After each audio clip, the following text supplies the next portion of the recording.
की सबसे बड़ी खबर, दिल्ली एनसीआर में आज सुबह भूकंप के तेज झटके महसूस किए गए हैं। सुबह 5:36 पर तेज झटकों के साथ धरती हिली और इसकी तीव्रता 4 नापी गई है। इसका केंद्र जमीन से 5 किलोमीटर नीचे था। भूकंप के झटके इतने तेज थे कि दिल्ली एनसीआर की पूरी जमीन कांपने लगी। अभी तक की जानकारी के मुताबिक भूकंप का जो केंद्र है ये आसपास ही रहा है, जिसकी वजह से इतने तेज झटके महसूस किए गए।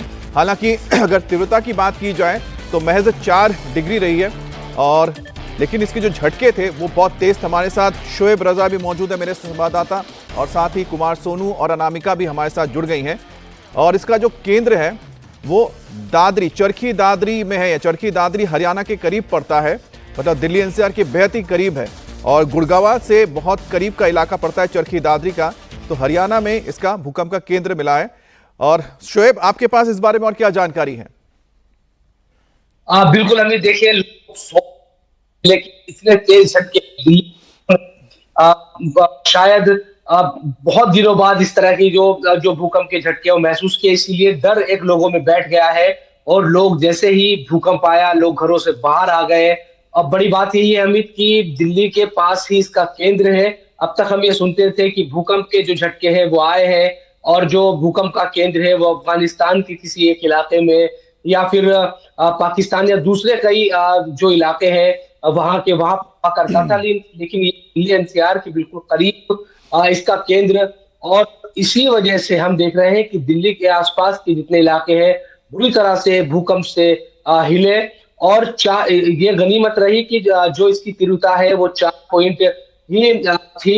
अगर इससे ज्यादा दिल्ली और एनसीआर में जिस तरह से हम देखते हैं कि इमारतें हैं, और बार बार ये चेतावनी दी जाती है कि यहाँ की जो जमीन है या जो इमारतें यहाँ पर खड़ी है वो इतनी मजबूत नहीं है कि वो बहुत एक तीव्रता के भूकंप को बर्दाश्त कर सके।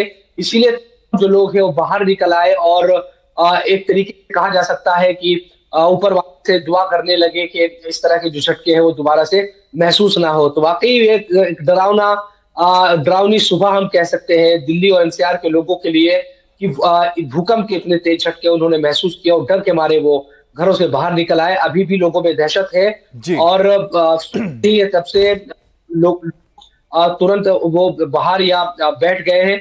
और दिल्ली एनसीआर में अमित, आप जानते हैं कि इस तरह की जगह भी मिलना मुश्किल होता है। खासतौर पर दिल्ली की बात करता हूं मैं, छोटी छोटी गलियां या इस तरह की इमारतें के बाहर भी अगर आए तो आप तब भी एक खतरा आप पर बना रहता है। लेकिन जाहिर सी बात है कि पूरे दिल्ली एनसीआर की बात की जाए तो यहाँ पर काफी हाई राइजेस हैं और बहुमंजिला इमारतों में लोग रहते हैं, जिसके चलते और ज्यादा खतरा बढ़ जाता है। अनामिका हमारे साथ जुड़ी हुई हैं। अनामिका, आपके पास क्या जानकारी है, और अगर आपकी किसी से बातचीत हुई तो लोग क्या महसूस कर रहे हैं? क्या अभी भी डरे हुए हैं या घर के अंदर वापस गए हैं?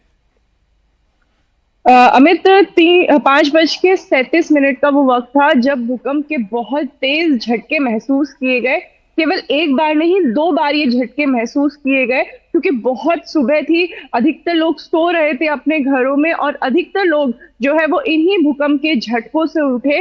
नोएडा, दिल्ली एनसीआर में हाई राइज सोसाइटी, अगर आप ऊंची जगह पे रहते हैं तो आपको ये झटके बहुत ज्यादा महसूस हुए हैं। डराया है इस भूकंप ने लोगों को। लोगों ने तुरंत अपने घरों की लाइट ऑन की। इससे पहले वो नीचे जा पाते, अपनी सोसाइटी में नीचे जा पाते अपने आप को सुरक्षित करने के लिए। ये जो शॉक है वो खत्म हो गया था, क्योंकि 10 से 20 सेकंड तक ही ये भूकंप महसूस हुआ। लेकिन नोएडा और दिल्ली एनसीआर में लोगों की सुबह आज डरावनी हुई। अधिकतर लोग भूकंप के झटकों से जो है वो उठे हैं अमित, और लोगों का कहना है कि इतनी तेज भूकंप के झटके उन्होंने इससे पहले दिल्ली एनसीआर में महसूस नहीं किए थे, क्योंकि केंद्र इसका दिल्ली ही था। इसलिए सबसे ज्यादा जो दिल्ली का इलाका है वहां पे ये भूकंप के झटके महसूस हुए हैं अमित। जी, तो हमारे साथ कुमार सोनू भी है। कुमार सोनू से भी बात करके जानेंगे कि आखिरकार क्या हालात है। लेकिन आपको बता दें कि इसके बारे में जो अभी तक डिटेल्स आए हैं, डिटेल्स के मुताबिक ये है कि ये जो भूकंप के झटके महसूस हुए हैं दिल्ली एनसीआर के क्षेत्र में, उसका जो केंद्र था वो दिल्ली के बेहद ही करीब था, चरखी दादरी का इलाका था। हमारे साथ कुमार सोनू भी जुड़ गए हैं। कुमार सोनू, आपके पास क्या जानकारी है? क्या इस वक्त आपके इलाके में लोग अभी भी दहशत में हैं, या फिर लोग अंदर दाखिल हुए हैं घरों में? देखिए बिल्कुल अमित, 5:36 का समय था जब बेहद तेजी से दिल्ली एनसीआर में भूकंप के झटके महसूस हुए। और मैं आपको बताऊं कि जो लैटिट्यूड था वो 28.59 का था और लॉन्गिट्यूड 77.16 का था। जो इसकी डेप्थ थी वो 5 किलोमीटर की थी। और ये भूकंप के जो झटके हैं वो दिल्ली समेत गुड़गांव, नोएडा और सोनीपत जैसे इलाकों में महसूस किए गए। बेहद तेज झटके थे क्योंकि इसकी जो डेप्थ थी वो ज्यादा नहीं थी, 5 किलोमीटर थी। आमतौर पर जो है 10 किलोमीटर या 8 किलोमीटर के करीब की रेंज होती है, लेकिन जो झटके थे वो 5 किलोमीटर डेप्थ के थे। तो बेहद डरावने झटके थे। सुबह सुबह जो है ये महसूस हुए तकरीबन 5:36 पर।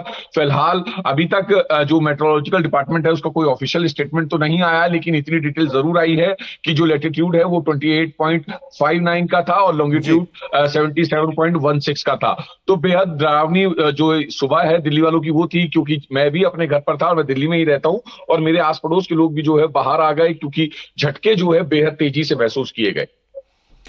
तो जैसे कि तमाम हमारे संवाददाता में बता रहे हैं कि सभी ने आज इस झटके को महसूस किया है। और आपको बताएं कि ये जो भूकंप आया है दिल्ली में, इसे हम शैलो अर्थक्वेक कहते हैं, क्योंकि इसकी जो डेप्थ अभी बता रहे थे सोनू महज 5 किलोमीटर की है। तो 10 से 5 किलोमीटर का जो डेप्थ होता है उसको हमेशा शैलो अर्थक्वेक माना जाता है। उसकी तीव्रता भी रिक्टर स्केल में अगर 4 मापी गई है तो बहुत खतरनाक नहीं होता है, क्योंकि दिल्ली का जो ये क्षेत्र पूरा पड़ता है ये सिस्मिक जोन 4 में पड़ता है। सिस्मिक जोन 4 को भी काफी भूकंप से प्रभावित माना जाता है और सिस्मिक जोन जो 5 होता है बहुत खतरनाक हो जाता है, क्योंकि यहां पर शिवालिक और साथ ही साथ जो अरावली की जो पट्टी है वो टकराती है जहां पर दिल्ली बसा हुआ है। इसी वजह से यहां पर अक्सर इस तरह के झटके महसूस किए जाते हैं। और चरखी दादरी का जो इलाका है हरियाणा के पास पड़ता है और हरियाणा में जिस जगह पे है, माफ कीजिएगा, ये अरावली के क्षेत्र के पास पड़ता है, हरियाणा में मौजूद है और गुड़गांव के पास पड़ता है। तो गुरुग्राम के पास होने की वजह से यहाँ पर जो शिवालिक रेंज यहाँ से शुरुआत हो जाती है और यहाँ पर अरावली रेंज खत्म हो जाती है। इसी की वजह से इसके दोनों जो एक माउंटेन रेंज के बीच जो दिल्ली बसा हुआ है, यहाँ पर जब घर्षण पैदा होती है दो भूखंडों में, उसी का नतीजा होता है भूकंप के झटके जो आज दिल्ली में महसूस किया गया है। लेकिन सबसे राहत की बात यह रही कि जो उसकी तीव्रता थी वो 4 नापी गई है। अगर इससे ज्यादा होती है यानी 7 बहुत खतरनाक मापी जाती है तो काफी नुकसान होने की गुंजाइश होती है।